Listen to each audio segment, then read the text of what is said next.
एक और interesting report आई है, और वो रिपोर्ट आपको समझनी चाहिए, देखनी चाहिए, सुननी चाहिए, और उसके बाद आपको 2 चीज़ें करनी चाहिए।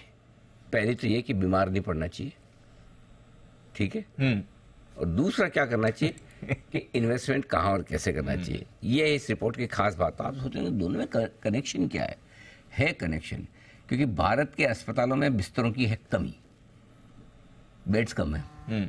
ये रिपोर्ट दी है नाइट फ्रैंक ने, और नाइट फ्रैंक की इस रिपोर्ट की सारी डिटेल्स हैं नूपुर के पास। नूपुर बताइए। बिल्कुल सर, जैसे कि आपने कहा कि कमी है और काफ़ी ज़्यादा कमी है, क्योंकि 42 लाख बेड चाहिए हमें इंडिया में। 42 लाख, ओके। क्योंकि हर 1000 लोगों पे 3 का रेशो होना चाहिए, तो 3 बेड पर 1000 होना चाहिए। तो अभी हमारे पास सिर्फ 18 लाख है। 1.3% 1.3 का रेशो चल रहा है, और डेफिसिट है 1.7 का। तो नाइट फ्रैंक का यही कहना है कि करीबन 24 लाख बेड्स नए यहाँ पे जो है वो अपॉर्चुनिटी फिलहाल नजर आ रही है, और काफ़ी बड़ी अपॉर्चुनिटी। और कोविड के टाइम हमने देखा भी था कि कितनी कमी हुई थी। उसके बाद इंडियन गवर्नमेंट की तरफ से भी सपोर्ट है, स्टेट गवर्नमेंट की तरफ से भी सपोर्ट है, और जितनी भी हेल्थ केयर कंपनीज है, जितनी भी हॉस्पिटल कंपनीज हैं, लगातार एक्सपेंशन यहाँ पे करती हुई नजर आ रही है। बाद में अभी भी देखें तो हेल्थ केयर इंफ्रास्ट्रक्चर में करीबन 200 करोड़ स्क्वायर फीट से जो है इस कैपेसिटी को बढ़ाने की ज़रूरत है। इनफैक्ट जो इंडस्ट्री है ये, वो भी आप देखेंगे तो कंपाउंडेड बेसिस पे 18% से ग्रो करती हुई दिख रही है। भारत सरकार का कहना है कि करीबन 580 प्रोजेक्ट से ज़्यादा के निवेश यहाँ पे अवेलेबल है, जहाँ पे इन्वेस्टमेंट कर सकते हैं इंफ्रास्ट्रक्चर में हेल्थ केयर। और यहाँ पे जो अपॉर्चुनिटी बनकर आ रही है, अगर डॉलर टर्म्स में देखें तो 3200 करोड़ डॉलर हेल्थ के इंफ्रास्ट्रक्चर में निवेश करने की अपॉर्चुनिटीज़ फिलहाल नाइट फ्रैंक को यहाँ पे दिखती है। अगर हॉस्पिटल्स की बात करें तो काफ़ी सारे हॉस्पिटल थे जो एक्सपेंशन की प्रक्रिया में ऑलरेडी इन्वेस्ट कर चुके हैं। अपोलो हॉस्पिटल देखें तो आने वाले समय में 2000 बेड्स के नए जो फैसिलिटी है उनकी वो स्टार्ट कर देगी। फोर्टिस में भी 300 से 400 बेड्स हैं। किम्स की बात करें तो 320, यहाँ पर भी आपको आंकड़ा दिखेगा। मैक्स हेल्थ के 2840 नए बेड्स आने वाले हैं, इनकी भी एक्सपेंशन जो है वो रफ्तार पकड़ रही है।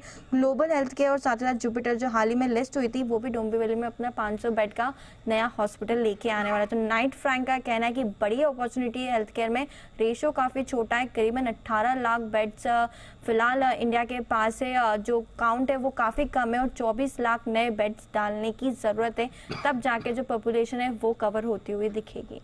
हम देख भी रहे हैं रिसेंटली सारे हेल्थ केयर स्टॉक्स में आपको एक्शन दिखा है, आज भी दिख रहा है। डॉक्टर लाल भी मूव कर रहा है, डायग्नोस्टिक्स भी मूव कर रहे हैं, हॉस्पिटल्स में भी रिसेंटली एक्शन दिखा है। इस स्पेस पर रखिएगा नजर, बड़े एक्सपेंशन की जरूरत है, ये आपके लिए निकल कर आ रहा है। एक बार शरद जी से भी राय ली जाए, अगर कोई स्पेस है, कोई काउंटर है स्पेस में जो उन्हें पसंद हो। शरद जी, बड़े एक्सपेंशन की जरूरत है, कंपनीज कर भी रही हैं एक्सपेंशन, बट और भी ज्यादा डिमांड भी आ रही है सर। जी बिल्कुल, मुझे लगता है जिस तरीके से आयुष्मान भारत ने टेक ऑफ किया है और जैसी हमारी ट्रजेक्टरी है आने वाले समय में in terms of growth economically, per capita income वगैरह में भी और अर्बनाइजेशन में भी, ये डिमांड में काफ़ी बढ़िया ग्रोथ रहनी चाहिए। और वैसे भी हम डेफिसिट हैं, जैसा नुपुर अभी बोल रही थी कि जितने नंबर ऑफ बेड्स आइडियली होने चाहिए उससे काफ़ी कम है हमारे पास। तो मुझे लगता है ये एक स्पेस तो है जहाँ अपॉर्चुनिटी ग्रोथ की काफ़ी है। एक यूनिक पोजीशनिंग में मैक्स हेल्थ केयर आता है, जहां वो लोग फाइनेंशियल प्रूडेंस पे भी ध्यान दे रहे हैं और लगातार छोटी कंपनीज लेकर टेक ओवर, टर्न अराउंड करके इम्प्रूव कर रहे हैं। हेल्थ केयर ग्लोबल ऑन्कोलॉजी में काफ़ी बढ़िया काम कर रहे हैं, वो लोग काफ़ी फोकस कर रहे हैं उस स्पेस पे जो शायद हार्ट की प्रॉब्लम्स के बाद सबसे बड़ा स्पेस है जहाँ ज़्यादातर हॉस्पिटल्स फोकस कर रहे हैं। तो वो एक बहुत बड़ा वहाँ पे इम्प्रूवमेंट हो सकता है। अपोलो भी अभी तो थोड़ा सा चल गया है तो वापस से थोड़ा सा एक्सपेंसिव साइड पे आ गया, बट अगर आप उसको भी लंबी अवधि के लिए रखते हैं तो मुझे लगता है अपोलो में आपको बेनिफिट ये है कि बड़ा बेस ऑलरेडी बन गया है और जो एडिशनल कैपेक्स होगा वो इतना मटेरियल नहीं होगा साइज के मुकाबले में।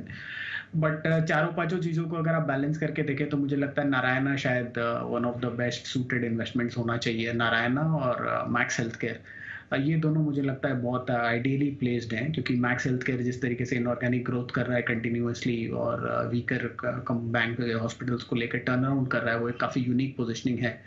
और नारायणा में मुझे लगता है वैल्यूएशन कंफर्ट काफ़ी अच्छा है और जिस तरीके से एक हॉस्पिटल को आइडियली रन होना चाहिए वो वैसे ही रन हो रहा है और ग्रोथ पोटेंशियल भी काफ़ी है। तो मुझे लगता है अगर आपको दो स्टॉक्स पे बेट करना हो ग्रोथ के लिए और छोटे स्टॉक्स में, तो मुझे नारायणा और मैक्स हेल्थ केयर काफ़ी पसंद है। और बड़े में आपको अगर लॉन्ग टर्म रहना है तो ऑब्वियसली अपोलो अनडिस्प्यूटेड लीडर है ही। तो अपोलो तो अनडिस्प्यूटेड लीडर है, वहां पर तो रखिए नजर, बट नारायण और मैक्स हेल्थ केयर ये दो और काउंटर्स हैं जहां पर आप भरोसा कर सकते हैं। आज थोड़ा आपको नरम दिख रहे होंगे, बट रिसेंटली बड़ा एक्शन इस स्पेस में आपको दिखा है।